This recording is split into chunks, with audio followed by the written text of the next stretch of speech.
All right, so we're back in Exodus chapter 11. So today we're gonna finish up our plagues. We're gonna have the plague of the firstborn is gonna die, but there's gonna be a huge interruption in the middle of that plague, and we're gonna hear the instructions about the Passover. So basically a dinner party in the middle of the last sign. It's kind of weird. It's kind of long. But that's what we're going to go through today. So why don't we start by just reading chapter 11. This is a bad chapter break, by the way, because the plague of darkness and the whole scene with him and Pharaoh, this all happens at the same time. So Moses is still in the presence of Pharaoh here as we go into 11. Darkness is there, and he's going to give him this word about the last plague. So let's go ahead and read 11. All right. The Lord said to Moses, "Yet one more plague I will bring upon Pharaoh and upon Egypt. Afterward he will let you go from here. When he lets you go, he will drive you away completely. Speak now in the hearing of the people, that they ask every man of his neighbor and of every woman of her neighbor for silver and gold jewelry." And the Lord gave the people favor in the sight of the Egyptians. Moreover, the man Moses was very great in the land of Egypt, in the sight of Pharaoh's servants and in the sight of the people.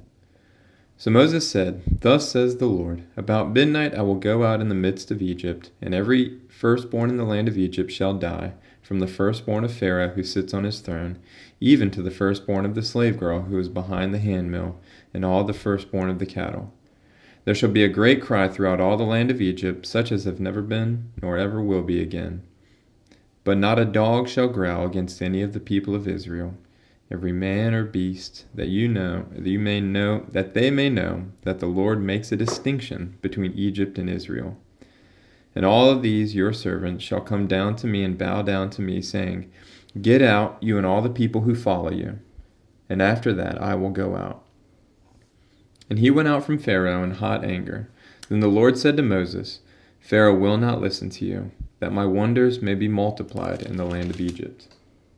Moses and Aaron did all these wonders before Pharaoh, and the Lord hardened Pharaoh's heart, and he did not let the people of Israel go out from his land. All right. So while Moses is with Pharaoh, in the last encounter with Pharaoh face to face, he's going to basically tell him there's going to be one more plague.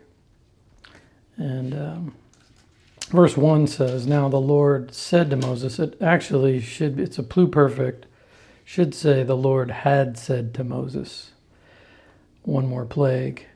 So this is something that Moses understands. And the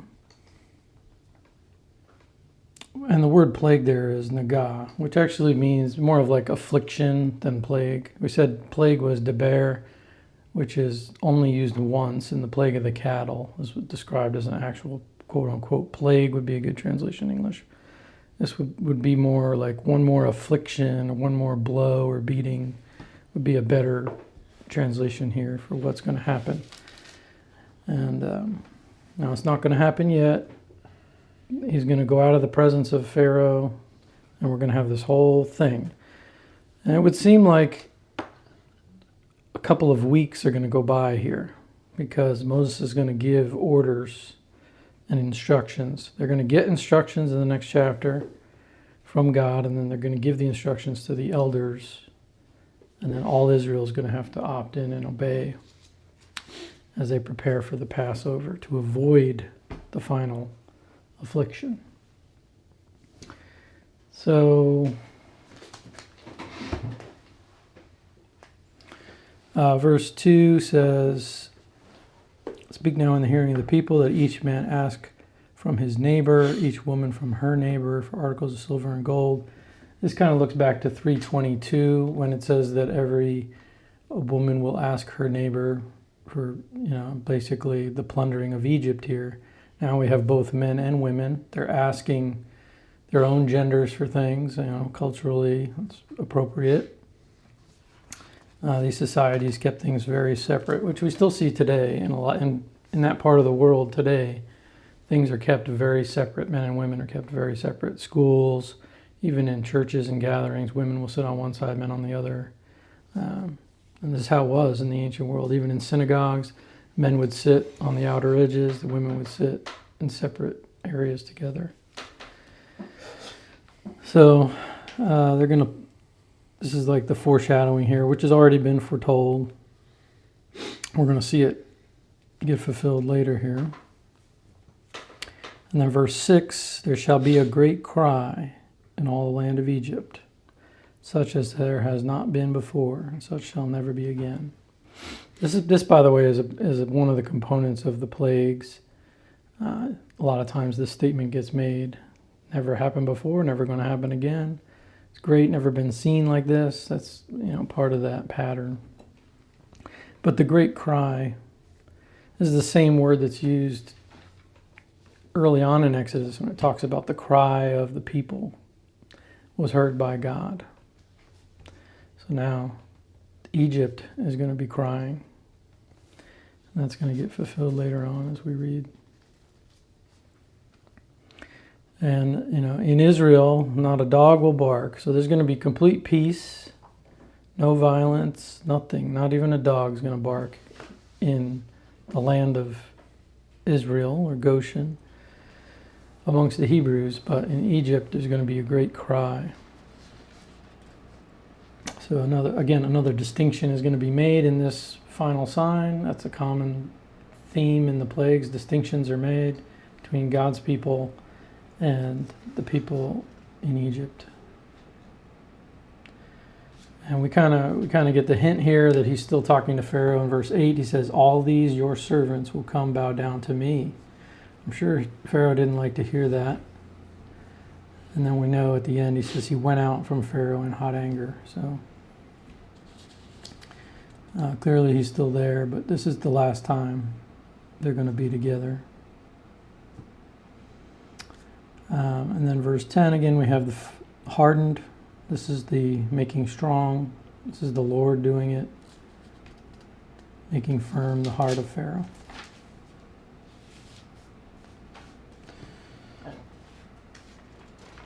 All right.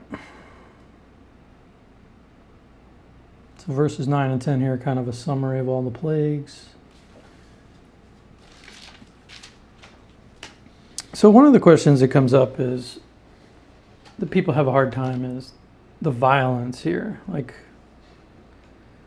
why is God choosing such violence? Such, we would look at this and say, this is like mass murder. So, how would you respond to somebody that, makes that statement? Like, I can't believe that the God that you serve, the God of this Bible, is a loving God. If he would do this to seemingly innocent people, children, as a punishment. Well, first, he's sovereign, right? So he has the right to do whatever he would choose to do. Mm-hmm. He's also a just God. Yep. Mm-hmm. He's also a just God. And so, yes, he is loving, but there's also a justice component. So when his punishment is poured out on a people, it's not on all of you. Is the nation of Egypt innocent? No. No, they're not innocent. And there is a level of, even though Pharaoh is king, there are rulers. The Egyptians are a part of this system. Could they rise up against the injustice? Yeah, they could. Limited, but yeah, it's a difficult question. A lot of people have a hard time with this. The destruction, the plagues of Egypt, the killing of all the animals, the killing of, who knows, 10%, 20% of the people in this plague. There's going to be a question of who's going to be killed by this. Is it firstborn males? Is it firstborn male and female? Is it just children? there's a question of how many people are actually suffering from this affliction. But it's a lot. And then later on, we're going to see in the conquest and in even some of the battles that are going to happen, before they go into the land, a purging of the land. And a lot of people struggle with that. I think if this is the way that God is, if this is the God of the Bible, this is not a loving God. He's killing entire groups of people. I guess he is killing entire people, but at the same time, it's like he's giving them an opportunity to join. Because there are some Egyptians that joined the Israelites during this time. And when they did that, then they were spared from it. And so part of the Passover is a representation of Jesus, is he's going to be the Passover lamb. And so you put the blood of protection on the doorsteps and saying, hey, pass over this house. And they give the instructions to the Egyptians. Mm-hmm. So they harden their hearts and says, hey, we're not going to do this. So it's just like, in the future, like aka the time we're living in now, it's like Jesus is our atonement, so we put his blood over our house and says, hey, we serve the Lord and not the devil. And so in the time frames that we're in, then we can say it's like, Jesus is our protection. Yeah. This isn't the first purge we've seen in Scripture. Like, we have a flood prior to this where the innocent get wiped out with the guilty as well, but for a purpose. Basically, God's word says that things were so bad that he had to basically start over. So he's doing it for a reason, in order to pull out a remnant, to preserve a people that will live according to his law. He is God. He created the world. He has the ability to decide what's right and wrong, good and bad. And as Christians, we believe God is good. He does the things he does for the sake of his kingdom, for the sake of people. So yeah, I think it resets like kind of my frame of reference where you think, oh, how could God do this? This seems extreme. It's this is a just kind of penalty of our sinfulness, right? And so it shouldn't be, well, why did God do this to them? Maybe it's, well, why isn't God doing this to me? Why has God shown grace and patience and kindness to me? And so if you start there, it kind of reframes. Yeah, most people in society, civilized society, they believe in, justice. So if someone kills someone, justice would be that they would forfeit their own lives, either by sitting in a prison cell for the rest of their life or by being executed themselves. We consider that justice. The Bible, that's one of the first laws that gets laid down in the Bible is, blood for blood. If someone kills someone, they should be killed. Yeah. So, capital punishment is one of the earliest laws given. Obviously, that's going to be a big discussion in the days ahead, as they've just captured the shooter of Charlie Kirk. Yeah. And, people are going to say, well, what does justice look like for that individual or the group of individuals that planned that? Do we execute them? Do we bring back public execution? Do we firing squad? What does it look like? Does he sit in a prison cell for the next 60 years? Justice demands something. And we know, like the Israelites were slaves in Egypt. They were oppressed, not initially, but eventually. They were targeted for manipulation of their population. Children were executed, or at least ordered to be executed. Yeah, they wanted to basically annihilate all the young. Manipulate that population. Manipulate the population by killing and throwing in the Nile the children. It's a euphemism. So, yeah. So a little bit of not good things happened to the Israelites by the Egyptians. Yeah. So, obviously, oppression, slavery, forced labor, bitter kind of situation here. So, yeah, it's a question, and a lot of people struggle with it. So, something worth considering, but we do see the pattern. This is not a new thing here. We do see the pattern, and the pattern continues. God does ask his people to basically be a cleanup crew in Canaan when they go in. And they're wiping out people, by the way, that kill babies, that for a blessing, they'll take their firstborn child, put them in a jar, and stick them under their house. We have tons of these. That's not good. That's not a good thing. Offering sacrifice, human sacrifice, not a good thing. And this is like a common thing in the pagan world, these kinds of things, this kind of behavior. Very immoral, very depraved. And God is basically saying, if you're going to live in this land, you're going to have to get rid of these people because this is what they believe, this is how they live, and they're just going to infect you. And ultimately they do. They do cause Israel to fall and sin, causes them to go into exile, causes them to forsake him. It's a problem. So God's solution is we have to wipe it out. We have to root it out.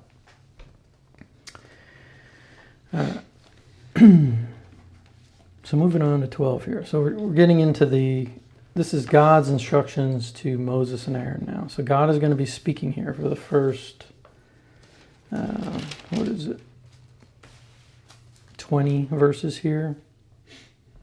This is going to be God's instructions to Aaron and Moses. And then eventually Moses is going to address the elders and give these instructions to the people. So why don't we go ahead and read I guess we can read 1 to 20. We'll go ahead and read it. This is a long passage. There's going to be a lot of reading today, but let's go ahead and read it. All right. The Lord said to Moses and Aaron in the land of Egypt, "This month shall be for you the beginning of months. It shall be the first month of the year for you. Tell all the congregation of Israel that on the 10th day of this month every man shall take a lamb according to their fathers' houses, a lamb for a household. And if the household is too small for a lamb, then he and his nearest neighbor shall take according to the numbers of persons. According to what each can eat, you shall make your count for the lamb. Your lamb shall be without blemish, a male, a year old. You may take it from the sheep or from the goats, and you shall keep it until the 14th day of this month, when the whole assembly of the congregation of Israel shall kill their lambs at twilight. Then they shall take some of the blood and put it on 2 doorposts and the lintel of the houses in which they eat it. They shall eat the flesh that night, roasted on the fire, with unleavened bread and bitter herbs they shall eat it. Do not eat any of it raw or boiled in water, but roast it, its head with its legs and its inner parts. And you shall let none of it remain until the morning. Anything that remains until the morning you shall burn. In this manner you shall eat it, with your belt fastened, your sandals on your feet, and your staff in your hand.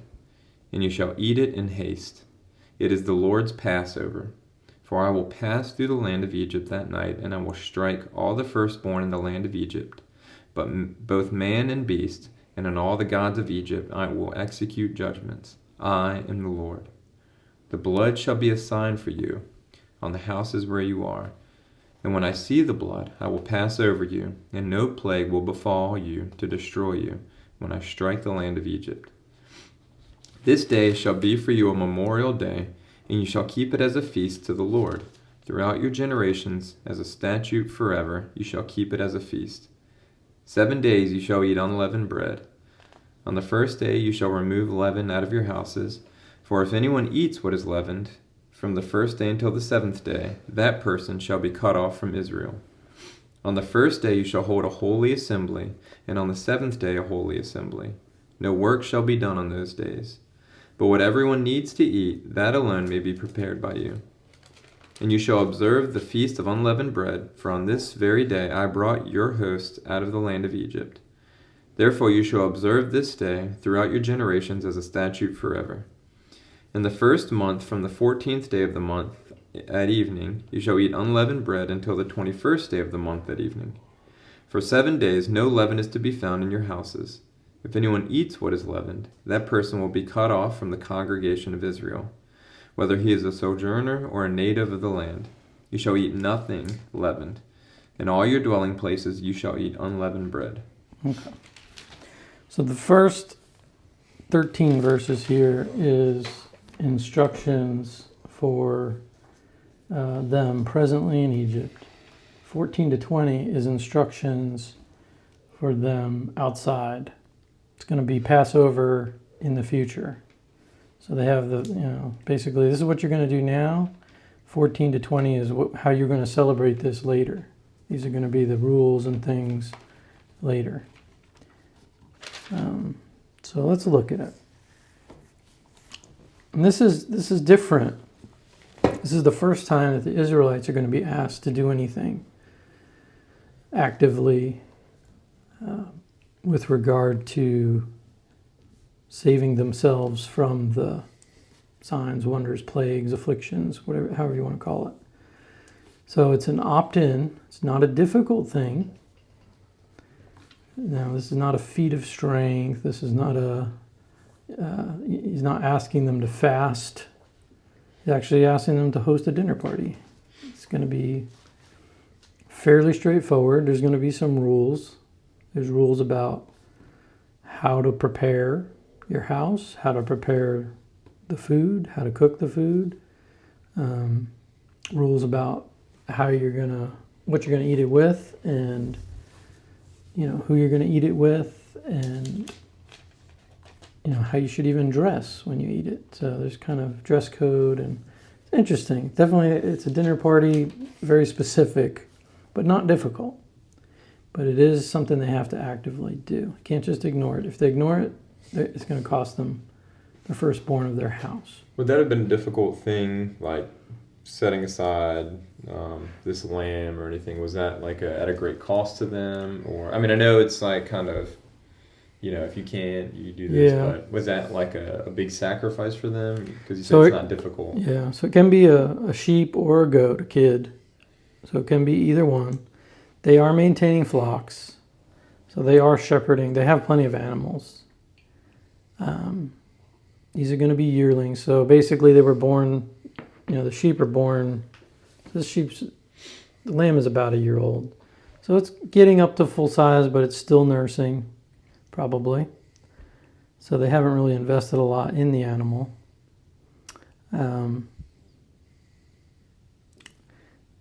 So I don't think that it's going to be a hardship to do this, but the sacrifice is going to be, they're going to have to select the best that they have, and make sure that it's protected, kept well. Kind of gives them these instructions like set it aside days before, so you got it. No last minute scramble here. Get it secured, get ready, and make sure you got the right amount of people invited, because you're going to eat the whole thing. If you don't eat the whole thing, you're going to have to burn it.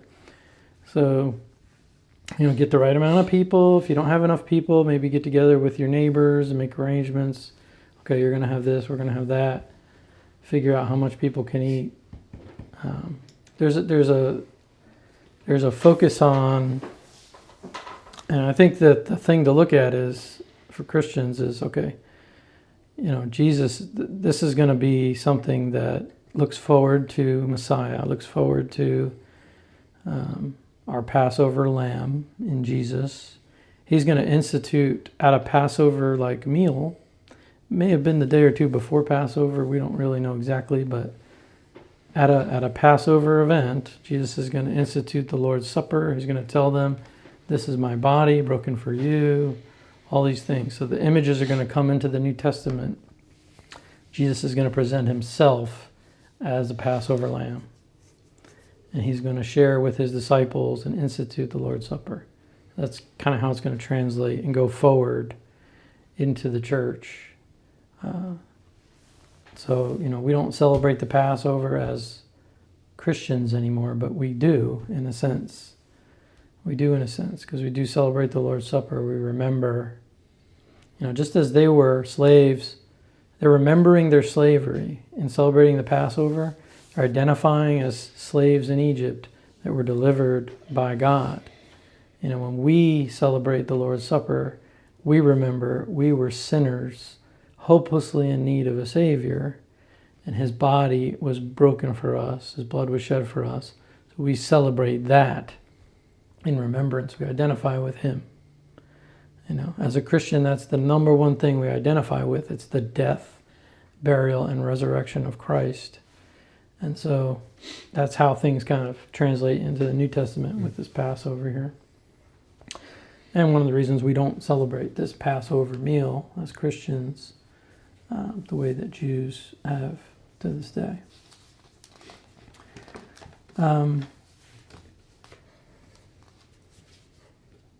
Let's keep rolling through it here. So the first month of the year. So basically, they're going to be given a new calendar here. So this is going to be like your new year. It's going to be in the spring.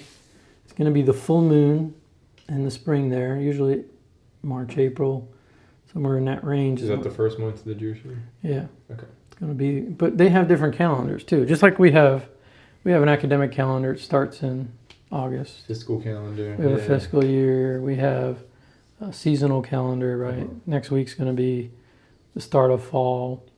They have calendars like that too. So this is going to be like a religious calendar. Okay. A lot of their celebrations are going to be in the first month or the seventh month. Most of their festivals are going to fall like that. So they're going to have fall time celebrations and harvest, feasts of weeks and trumpets and all that. And then they're going to have their Passover, feast of unleavened bread in the spring. So, roasted with fire, this is something that also, a lot of this stuff has to do with timing. You're not going to have a lot of time to prepare this meal. There's this emphasis on the haste, so no leaven in the bread. The way that they made bread is not the way we make bread, except when we make sourdough bread. That's kind of how they would make their bread. Mm-hmm. So the yeast is in the air, it's natural, it gets in the bread. They have to leave it out. And then what they would do is they would save a piece of their bread every day, which is like sourdough starter. They would keep that in their kneading bowl, and then when they make their bread for the next day, they would add that in, and that's how they would leaven their bread. It takes time. They don't go out and buy a packet of yeast, and that's not how they tended to make bread. So the emphasis here is no leaven. The timing thing here is all focused on God is it's going to be quick. It's going to happen quickly. You're going to leave out. Leaven gets used as a constant reminder in Scripture in different ways. It could be used in a good way. Usually it's used in a negative way. To talk about how sin gets into the heart of people. A little leaven leavens the whole lump, all that. But here, I don't think that's the issue. It's more of a timing thing. Roasting rather than boiling with pots and all kinds of cooking utensils and things. The way they would normally cook a feast would be more traditional kitchen cooking with all kinds of things, boiling, cooking, sauces, things like that. Do you think it's just a haste thing? I mean, not under this situation, but that's also going to be like a directive going forward, right? And so do you think... Yeah, and the point of it is, as they celebrate the Passover, they have that, it's a ritual experience, bringing them back to the original Exodus where they were eating in haste. So that's what it's all about, is to remind them how it went down, the story, and how they literally were like, children died, Pharaoh said, go get out of here. They got up and left. Mm-hmm. Okay. So... Could it also be relevant to us? Like, let's be ready for Jesus' second coming. Mm-hmm. Yeah, you could say that too. The being ready for God to move, to come. It's a good way to apply it. And it says with bitter herbs. And if you talk to the Jews today, they'll tell you the bitter herbs has to do with the bitterness to remind them of the bitterness of the labor they had in Egypt. Mm-hmm. So it's a ritual. It's identifying with the life that they had there, the slavery they had there, the bitterness they had there, and how God is taking them out of that. Don't eat any raw or boiled. And then kind of keeps going on here. Whatever you don't eat, burn it. Gird your loins. What does gird your loins mean? If you look at how they dressed at that time, Tie they're it up. Yeah. they're wearing like long tunics, basically like a long dress. You're not running anywhere in a long dress. So they would take their long dresses and gird them up and tuck them into their belt so they could run, move faster.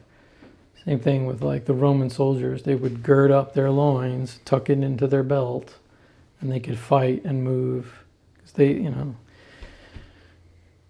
there's no air conditioning, there's no heaters, so they wear clothing that's going to protect them from the cold of night and the exposure of the day. So they have to, so that's, that's the sense. Wear your sandals, Gotta breathe. Yeah. be ready to move. Be ready to move. So they got their loins girded up, they got their sandals on, ready to go. Eat it in haste, eat it in a hurry, kind of that anticipation. We got to get going. They're eating like the army eats. Sit down, eat, go. They're ready to go. Not wasting time here. And it talks about the blood being on the being applied to the lintels of the house, the doorposts, as a sign. Now, verse 15, if anyone eats any leaven, that person shall be cut off from Israel. So that's a question. What does that mean, cut off? Does that mean executed? Does that mean like shunned? Does that mean like temporarily you can't be a part of what we're doing ritually? That's a question there. Seems kind of harsh if it means kill. Seems kind of harsh for having a roll instead of having a matzah cracker.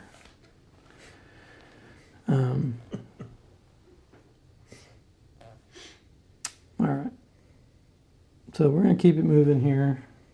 But now, like I said, verses 14 to 20, they're an explanation for the later generations. So this is how you're to celebrate it. This is how you're to deal with different kinds of people. The alien, this and that. So let's go ahead and read 21 to 27. Then Moses called all the elders of Israel and said to them, Go and select the lambs for yourselves, according to your clans, and kill the Passover lamb. Take a bunch of hyssop and dip it in blood that's in the basin, and touch the lintel and the 2 doorposts with the blood that is in the basin. None of you shall go out of the door of his house until the morning. For the Lord will pass through to strike the Egyptians, and when he sees the blood on the lintel and on the 2 doorposts, the Lord will pass over the door and will not allow the destroyer to enter your houses to strike you. You shall observe this rite as a statute for you and for your sons forever. And when you come to the land that the Lord will give you, as he promised, you shall keep this service. And when your children say to you, What do you mean by this service? You shall say, It is the sacrifice of the Lord's Passover, for he passed over the houses of the people of Israel in Egypt, when he struck the Egyptians, but spared our houses. And the people bowed their heads and worshipped. Then the people of Israel went and did so, as the Lord had commanded Moses and Aaron, so they did. Okay. So again, we have verses 21 to 23 is going to be instructions for them now in Egypt. 24 to 27 is going to be instructions for them outside of Egypt, so later on. And so that they're going to be instructed to take hyssop, which many believe is marjoram, which is an herb we use today. Take that hyssop and dip it in the blood and apply it to the lintel and the 2 doorposts, so above and on the sides of the door. So all around the door, sprinkle the blood with the hyssop. And again, a lot of these things are ritual. These things have a lot of meaning to them. Hyssop was used in a lot of cleansing rituals and things like that. So, if you can remember Psalm 51, David's going to say, Cleanse me with hyssop and I'll be clean. He feels like a leper. The cleansing of a leper was done with hyssop by the priests. You can think of it like sage is used today. a cleansing herb, or people use sage to scare away spirits. They used hyssop in cleansing rituals, but very specific instructions here. But again, not something that's probably going to be too weird for them. It's not going to seem weird. They're going to understand that using hyssop. All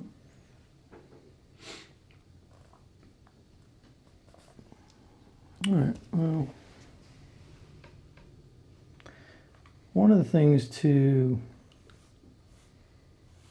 talk about here, I guess, is so they're supposed to do this at twilight. The putting of the blood on the doorpost. So we're going to have, basically, we're dealing with liminal space and time here. Liminal meaning it's like the space in between. So liminal, like the threshold, is the space in between outside and your house. And twilight, it's the space time between light and dark. So when the sun went down, twilight. When you can no longer see any light, that's night. So twilight's kind of the space time in between. This liminal time, this is kind of like a no man's time kind of concept that they have. And so they're literally putting the blood in a liminal place, in a liminal time. And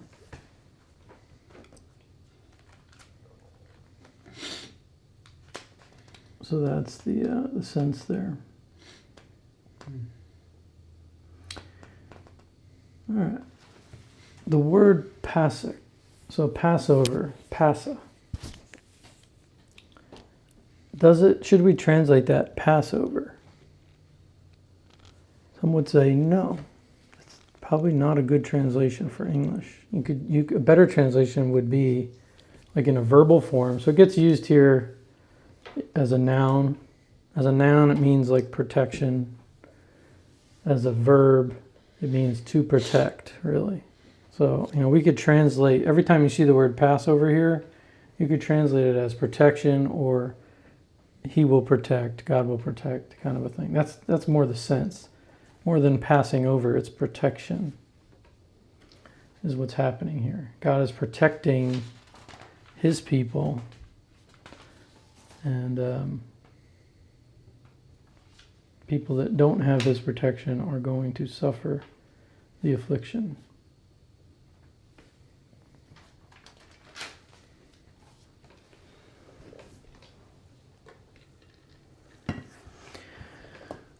All right. So let's read our next passage here. Let's go 28 to... I guess we'll just go 28 to 32. Then the people of Israel went out and did so. As the Lord had commanded Moses and Aaron, so they did. At midnight the Lord struck down all the firstborn in the land of Egypt, from the firstborn of Pharaoh, who sat on the throne, to the firstborn of the captive, who was in the dungeon, and all the firstborn of the livestock. And Pharaoh rose up in the night, he and all his servants, and all the Egyptians. And there was a great cry in Egypt, for there was not a house where someone was not dead. Then he summoned Moses and Aaron by night, and said, Up, go out from among my people, both you and your people of Israel, and go and serve the Lord, as you have said. Take your flocks and your herds, as you have said, and be gone, and bless me also. All right. So this is the account of what actually happened in the middle of the night. And Pharaoh was thought to be the protector at night. So much for Pharaoh. All the firstborn, and again, it says in the land of Egypt, from Pharaoh all the way down to the captive in the dungeon. So from the greatest to the lowest, if you were firstborn, whatever that means, you died. And the firstborn of the cattle.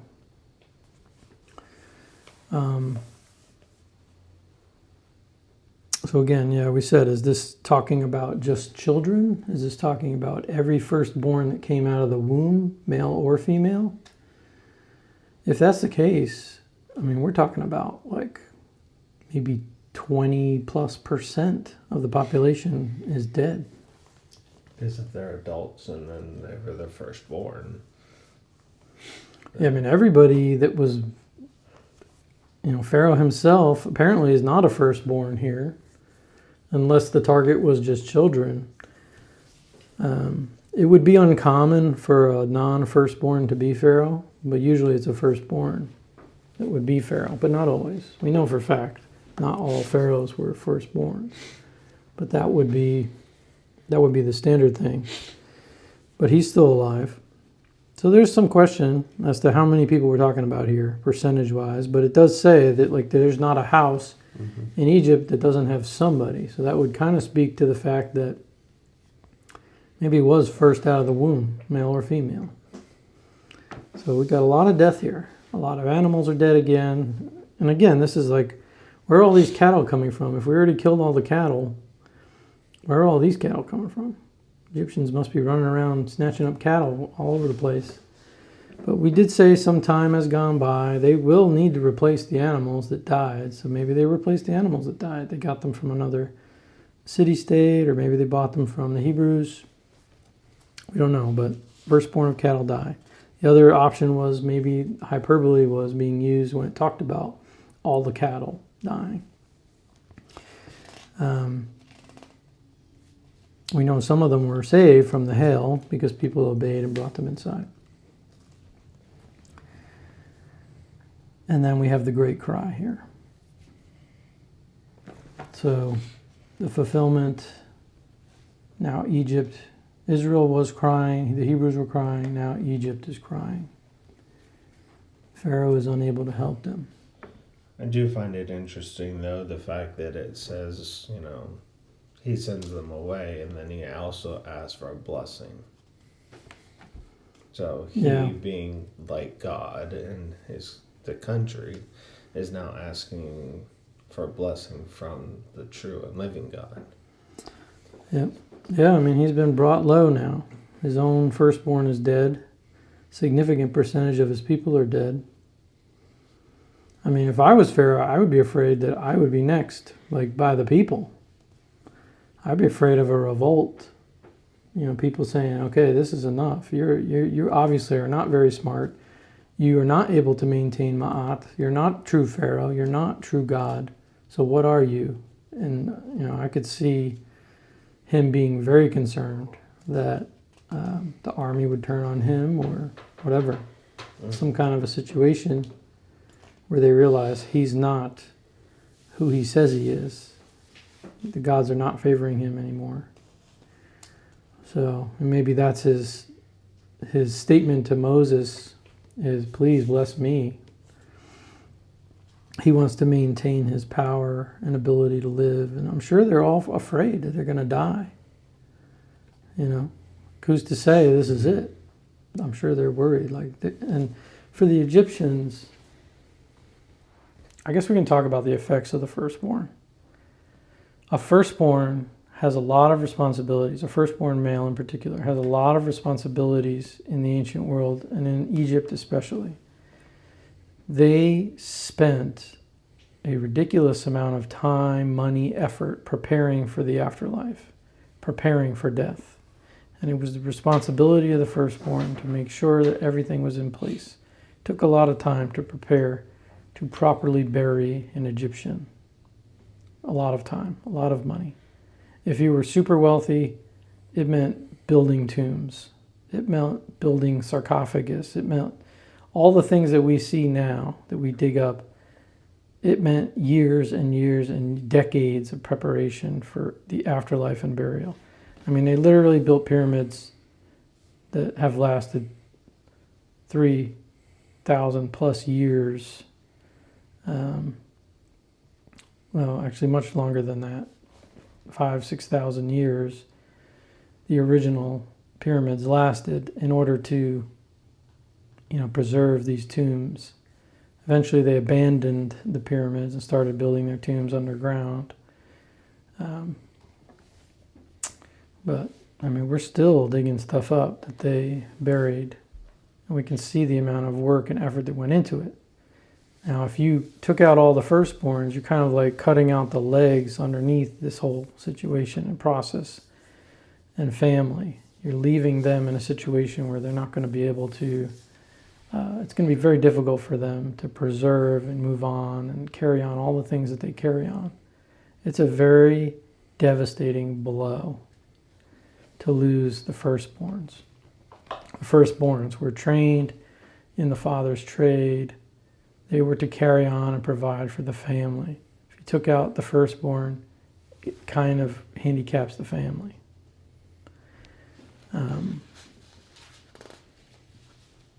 So it is pretty significant. It's not a small thing. It's easy for us to read this and just say, oh yeah, okay, a bunch of people died. It's more than that to them, much more than that. Devastating to them.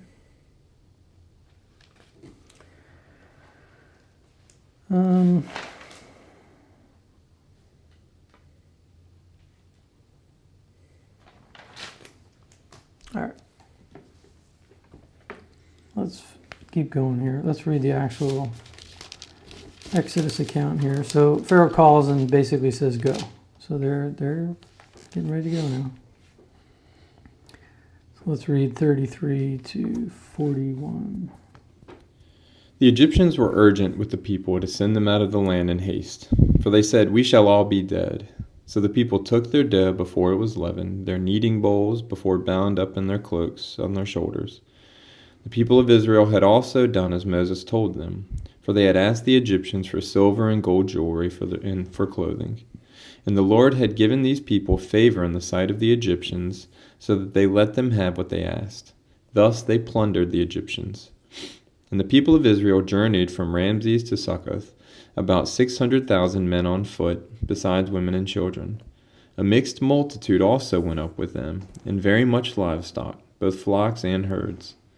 And they baked unleavened cakes of the dough that they had brought out of Egypt, for it was not leavened, because they were thrust out of Egypt and could not wait, nor had they prepared any provisions for themselves. The time that the people of Israel lived in Egypt was 430 years. At the end of 430 years, on that very day, all the hosts of the Lord went out from the land of Egypt. It was a night of watching by the Lord to bring them out of the land of Egypt. So this night is a night of watching kept to the Lord by all the people of Israel throughout their generations. Okay. There's a lot here to discuss. What time we got? 8:16.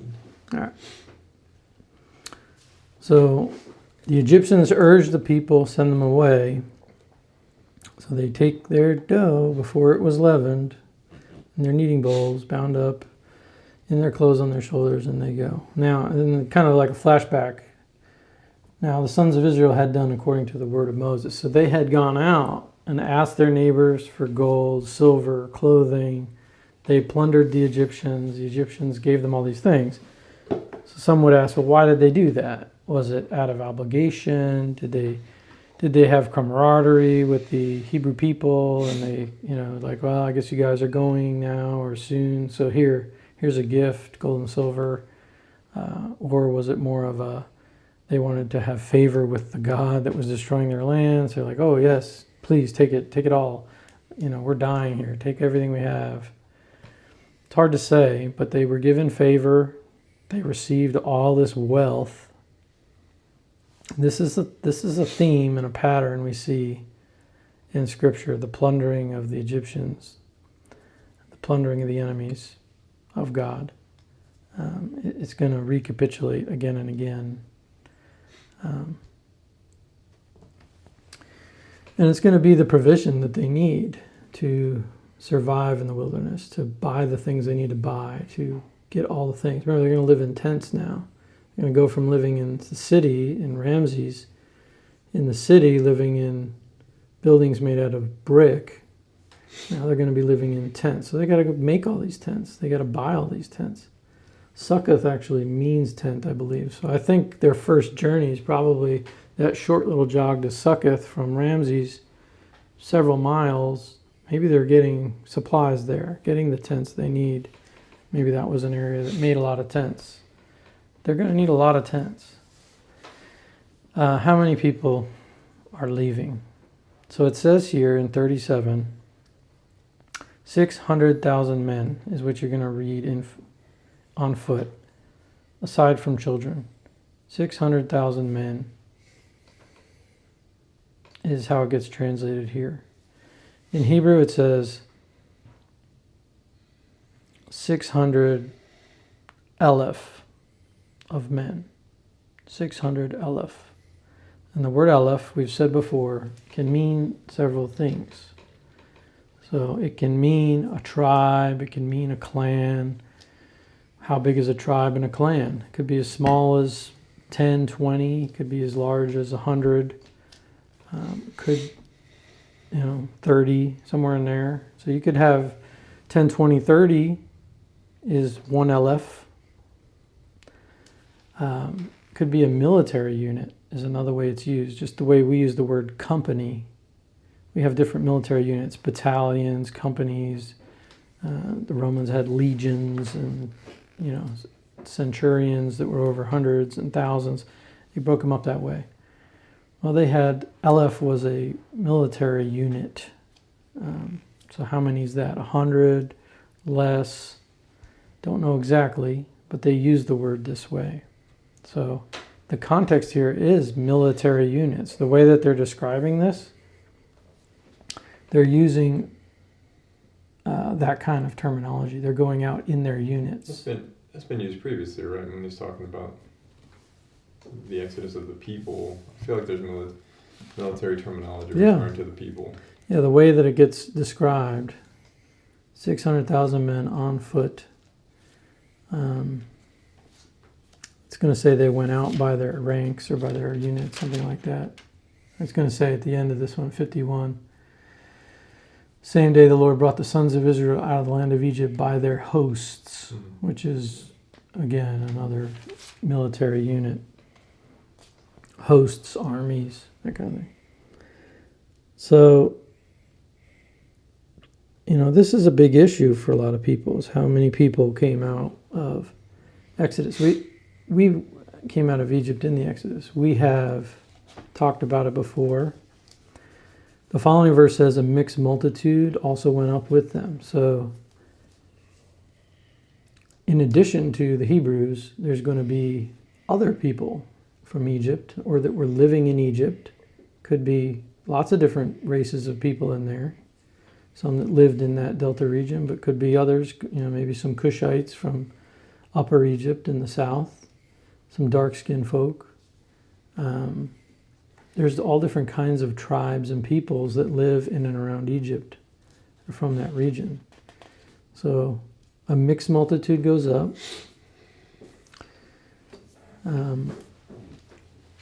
Let's talk about why it's probably not millions.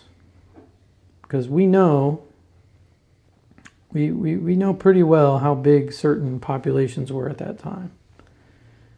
And there is an issue of timing with the Exodus. We've discussed it. But even if it's 14th or 1400s or 1200s, we're still talking numbers that are very much lower than what, if we were to translate Aleph 1,000, which is an option, but it's probably not the best option. So the Egyptian army at that time, max, was probably around 25,000 men at that time. So if Israel had 600,000 men and Egypt had 25,000 men, Egypt would be no match for Israel's army of 600,000 men. There would be no question that Israel could wipe them out. So probably not 600,000. All of Palestine at that time, the land of Canaan, the whole population estimated to be around 160,000 people at that time, before the conquest. So, of the nations that were living there, the 7 major groups, right, all the ites that were there, 160,000 is what they estimate lived in that land. In Egypt, they estimate max around 3 million in that whole land of Egypt. 3 million. Palestine, by about 700 BC, so during the time of the kings, right? All of Palestine, they estimate, is around 400,000 people. So even like after, they have prosperity and they expand and all this stuff and they grow, 400,000 by 700 BC is what they estimate. So again, do we believe that 3 million Hebrews come out of the Exodus? Probably not. Logistically as well, you start to look at the numbers, how long it would take just crossing the Red Sea, because it says they crossed the Red Sea overnight. It's almost impossible to get 3 million people across the Red Sea, even 40 people across in lines in 8 hours. It wouldn't happen with 3 million people. So to walk it. So the numbers are probably much less. So I would say probably like tens of thousands would be the high end, maybe 20,000, something like that. The army probably was more like 4,000 or 5,000 men, maybe, somewhere in that range, 6,000 men, a lot less than 600,000. It's a much smaller group. Logistically as well, it just makes a lot more sense to have a much smaller group. But it's a mixed group. And so now we're going to come to the last issue here for this passage. So it says here, now the time that the sons of Israel lived in Egypt was 430 years. 430 years. So, when did they start counting that 430 years? And is this, I think the Septuagint and the Samaritan Pentateuch add to that 430 years in the land of Canaan from, so they count it from the time of Abraham coming into the land of Canaan until the Exodus, 430 years, which would be a very different count. Some count it, from maybe it's from the time of Joseph going into Egypt before Jacob comes down. So there's different ways to count it. Some would say, no, it's 400 years of actual habitation of Jacob's family in Israel. We do have one stela, which is like a inscription on a stone. They call it the 400-year stela. And it does detail from the reign of the Hyksos, Seth, until Ramses, 400 years. So it's an interesting artifact that might speak to the time of the Israelites, that 400-year period in there. So I tend to favor the late date for the Exodus, the time of Ramses, 1200s. Tend to favor that. If you favor that date, obviously you have to work with the other dates in Scripture that seem to date it earlier. You have to figure out how to interpret those numbers differently. So, we've discussed it a little bit in the past, but there are arguments on both sides. There are scholars on both sides of that argument. All right, so let's finish up the chapter. We'll read it out here. I want to read 43 to... And the Lord said to Moses and Aaron, "This is the statute of the Passover. No foreigner shall eat of it, but every slave that is bought for money may eat of it after you have circumcised him. No foreigner or hired worker may eat of it. It shall be eaten in one house. You shall not take any of the flesh outside the house, and you shall not break any of its bones. All the congregation of Israel shall keep it. If a stranger shall sojourn with you and would keep the Passover to the Lord, let all his males be circumcised. Then he may come near and keep it. He shall be as a native of the land, but no uncircumcised person shall eat of it.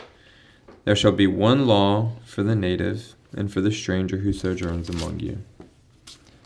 All the people of Israel did just as the Lord commanded Moses and Aaron.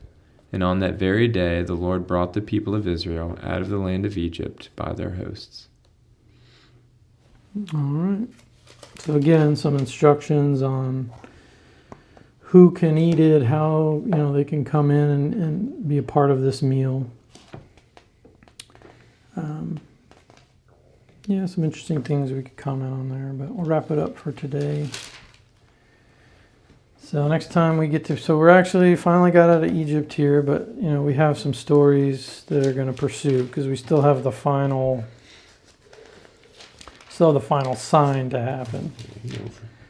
So we're heading out of Egypt. We're not quite there yet, but we're on the way. We're in that liminal area. Yeah, we're in that liminal area here. So we'll wrap it up there for today.